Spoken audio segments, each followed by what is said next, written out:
Benoît Hamon, on entend donc que vous avez un programme très ambitieux. Là, on a parlé de dette, on parle d'économie. Moi, je voudrais parler des impôts. On parle encore de ras-le-bol fiscal. La France est championne d'Europe des prélèvements obligatoires. Vous, Président, ça compte pour financer votre programme. Que faites-vous? Est-ce que cette pression fiscale, vous la maintenez ou vous la baissez? Ou Moi, vous je l'augmentez? considère parfaitement, et là c'est un point de désaccord que j'ai avec Manuel Valls. Moi, le coût des mesures que je propose correspond à une trajectoire des finances publiques parfaitement acceptable au regard de ce que préconise le FMI pour que les pays de l'Union européenne sortent de l'austérité. C'est une préconisation que font tous les économistes. Sortir de la rigueur budgétaire et de l'austérité. Et pour les pays qui n'ont pas une dette proche de 100%. Pour ce qui concerne la France, avoir un programme qui a comme coût aujourd'hui de peser 1,5 à 2 points de PIB, aujourd'hui c'est en matière de déficit public parfaitement acceptable dès lors que l'on sait que ces investissements sont des investissements qui rapportent de l'argent. Je ne prends qu'un exemple.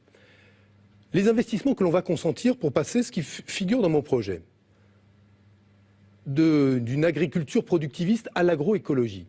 Cela coûte de l'argent à travers ce qu'on peut orienter de la PAC, mais à travers ce qu'on peut mobiliser nous-mêmes. Ces investissements permettent de doubler les emplois dans le domaine de l'agriculture. Cela permet non seulement d'avoir une agriculture beaucoup plus saine, d'organiser des filières autour de l'agroécologie, de l'alimentation bio. Tout ça a un impact qui est un impact positif sur la croissance. Si nous organisons demain la transition énergétique de façon à ce qu'on diminue la part d'électricité liée à la production nucléaire pour basculer sur le renouvelable, nous savons que nous passons d'une électricité produite avec une personne pour la même quantité à 6 personnes avec l'énergie renouvelable. Benoît Hamon, vous, Président, la pression fiscale, s'il vous plaît. Ce que je veux vous dire simplement, c'est que les choix d'investir sont des choix qui doivent être mesurés à travers leurs conséquences positives, ce que recommande, vous le reconnaîtrez, mais comment va évoluer la feuille d'impôt des Français, des économistes, dont le Fonds monétaire international.